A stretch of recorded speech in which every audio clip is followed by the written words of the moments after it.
depuis le site Orsara, Shalom Ubracha, les Koulam. Nous continuons notre série sur les questions de l'existence et puis nous avions déjà bien entamé la question et nous avions dit galvaudé, c'est vrai, de l'existence de Dieu. Nous avions vu dans le cours précédent ce qui se cache derrière la question. Nous avions vu que si effectivement il y avait des données psychologiques chez l'être humain qui le poussaient à croire en Dieu, il y avait des freins psycho-intellectuels beaucoup plus puissants qui lui cachaient l'évidence, la rationalité, ou plutôt qui le freinaient à adhérer à la rationalité, à la logique qui avait derrière l'existence de Dieu. Nous avons prouvé que sans aucune réticence, de manière implacable, le rationnel qui nous poussait à vivre et qui nous permettait d'évoluer dans le monde dans lequel nous marchons, dans lequel nous vivons, dans lequel nous grandissons, eh bien, ce rationnel de base nous obligeait de savoir, c'était plus que de croire, c'était de savoir d'une manière implacable que Dieu existait et que la Torah était une vérité, la vérité des vérités. Quand je parle de la Torah, nous avions prouvé que notre existence était basée sur un rationnel de témoignage qui était bien plus faible que le témoignage de la révélation du bon Dieu, de l'Éternel sur le mont Sinaï. Nous avions dit que 15 millions de personnes, c'est un compte que nous avions fait, à peu près 15 millions de personnes étaient présentes lorsque l'Éternel a parlé sur le Har Sinaï. Nous avons dit que ce même rationnel qui nous pousse à évoluer dans ce monde nous obligeait à adhérer à la conscience que si rien n'existait avant l'existence, rien n'existait avant l'apparition de la création, eh bien, le but de la création était pour la création elle-même, et donc pour que la création adhère à ce but, arrive à ce but, il fallait bien qu'à un certain moment, on le lui indique. Donc, ça impliquait obligatoirement, à un certain moment de l'histoire, une révélation de la divinité, du divin, qui nous explique la marche à suivre, qui nous donne la feuille de route pour arriver à ce but, à la réalisation du but pour lequel il nous a créés. Et c'est ce qui s'est passé sur le mont Sinaï. Nous en avions expliqué les tenants, les aboutissants. On ne va pas y revenir. Je vous engage à aller voir les interventions précédentes. Ce que nous allons dire aujourd'hui, c'est que au-delà de ces données rationnelles, on avait déjà vu la dernière fois, on avait promis de l'examiner avec beaucoup plus de précision, une donnée qu'impliquait cette rationalité et qui pouvait changer du tout au tout le regard qu'on pouvait avoir sur la vie, sur l'existence, sur le monde qui nous entoure, sur le but de notre engagement dans notre vie et sur, je dirais, la portée que peut avoir le regard que nous pouvons avoir sur autrui en général. Cette considération, cette logique ou cet aboutissement de la rationalité était que s'il n'y avait rien avant la création, et ça nous l'avons prouvé, que la création a débuté à un certain moment, et que, au moment zéro, je dirais, et que auparavant il n'existait que la divinité, on avait posé la question de quel matériau s'est servi le divin pour créer la matière. Alors c'est vrai que les physiciens vont retarder la question, surtout à partir du début du XXe siècle, où on va prouver que l'origine de la matière, c'est un enjancement d'atomes et que l'atome lui-même est un enjancement d'énergie. Donc, il y a une logique à l'existence de la matière qui est basée sur les méandres de cet enjancement d'énergie qui fait la base de la matière. E égale mc2, on sait aussi galvauder, autant galvauder que la question sur l'existence de Dieu. On ne va pas y revenir. La question ne fait que, l'affirmation ne fait que retarder la question. Sur quelle base, quel était le matériau utilisé et qui a produit cette énergie? Eh bien, nous sommes obligés de dire, puisqu'il n'y avait rien d'autre que de la divinité, eh bien que cette énergie, et donc la matière, est une transformation de la divinité en matière. On avait pris l'exemple des molécules d'eau qui peuvent muter en glace par un refroidissement. Eh bien, si on peut dire les molécules, on avait dit qu'on utilisait volontairement cette vulgarité pour illustrer le processus, les molécules si l'on peut dire de divinité, donc la divinité elle-même, se serait glacée en matière pour provoquer cet effet qui est que nous sommes conscients d'une matière qui nous entoure, d'un univers qui nous entoure. Donc l'univers serait la transformation de la divinité. C'est ce que dira le Baal Shem Tov lorsqu'il voudra commenter ce très beau verset du roi David, Le'olam devarecha Hashem nitzav bashamaim, car jamais ta parole, ô Dieu, se trouve dans les cieux.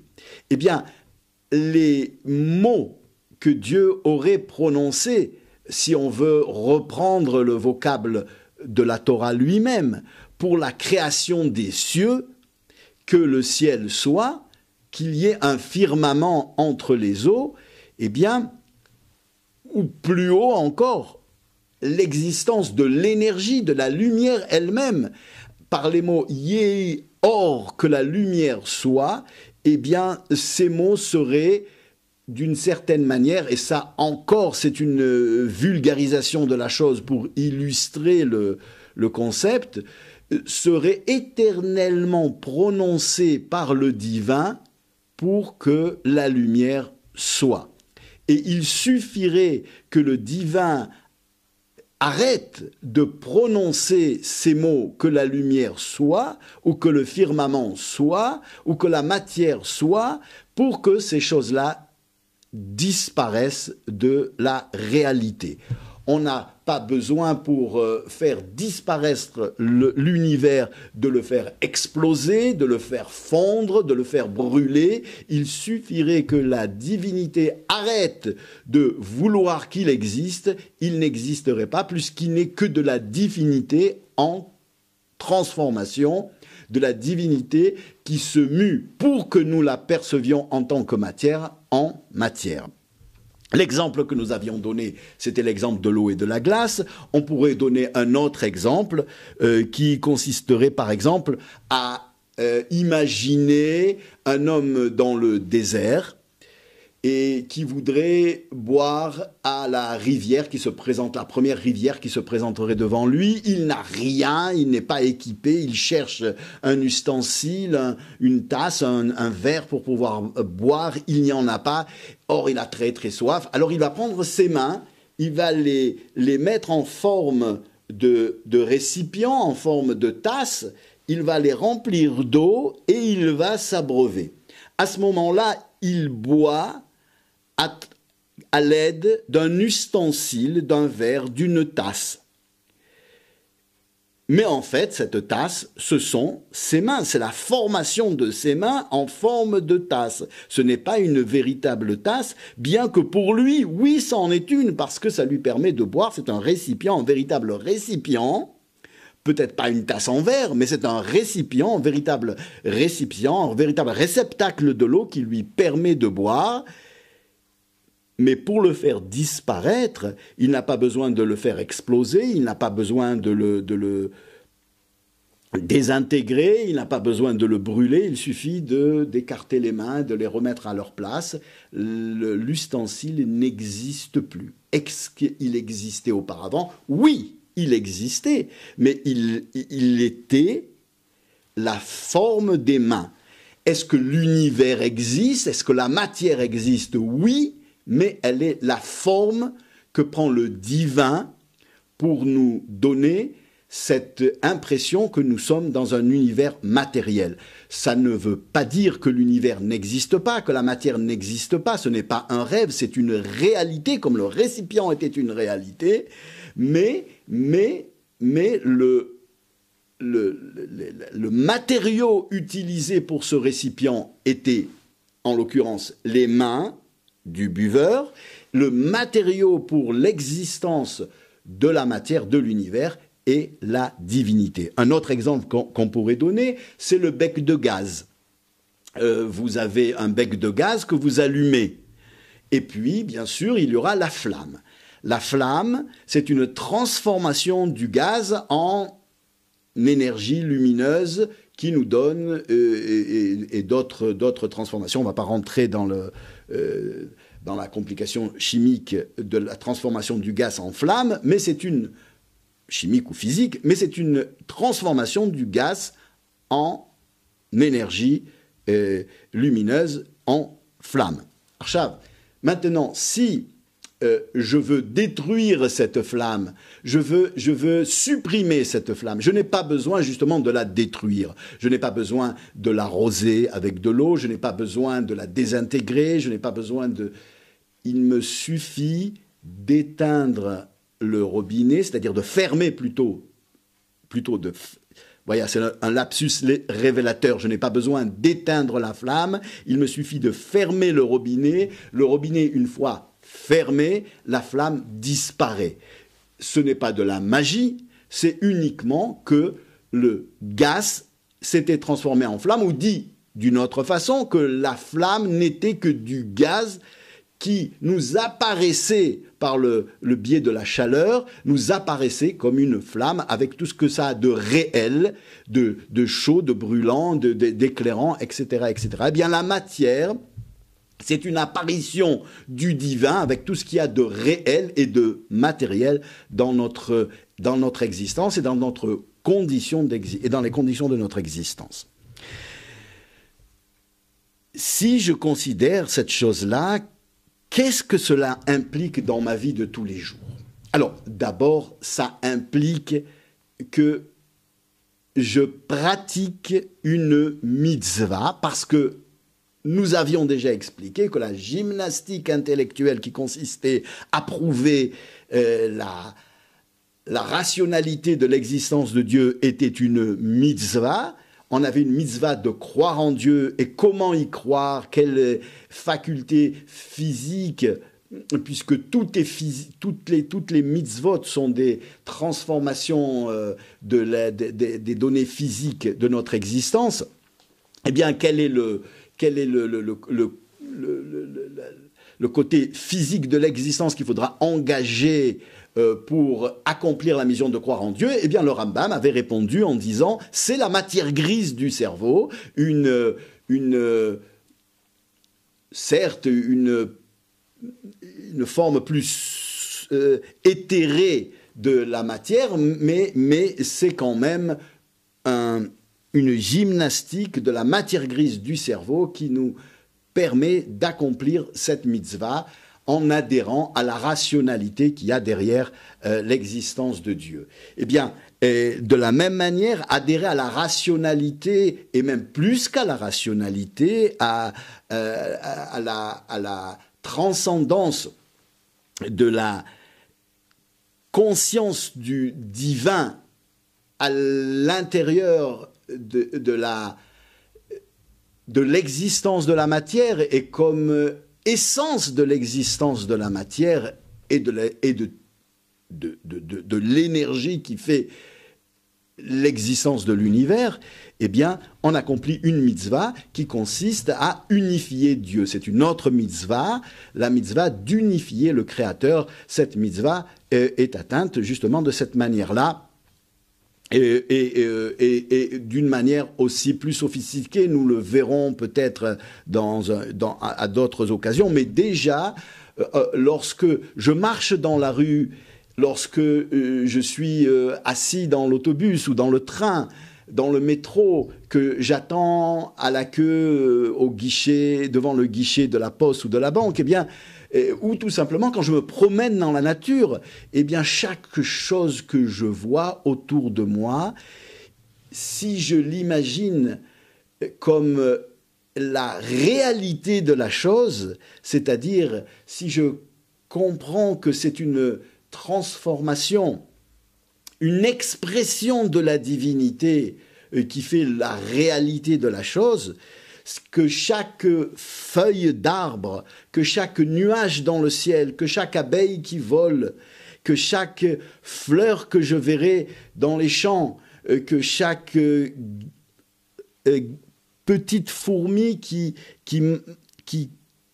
avancera dans la forêt amazonienne, eh bien, c'est l'expression de la divinité, c'est la transformation de la divinité, c'est le divin qui se présente à moi de cette façon pour que j'en ai la conscience, que j'ai la conscience d'une matière, eh bien, la vie est autre.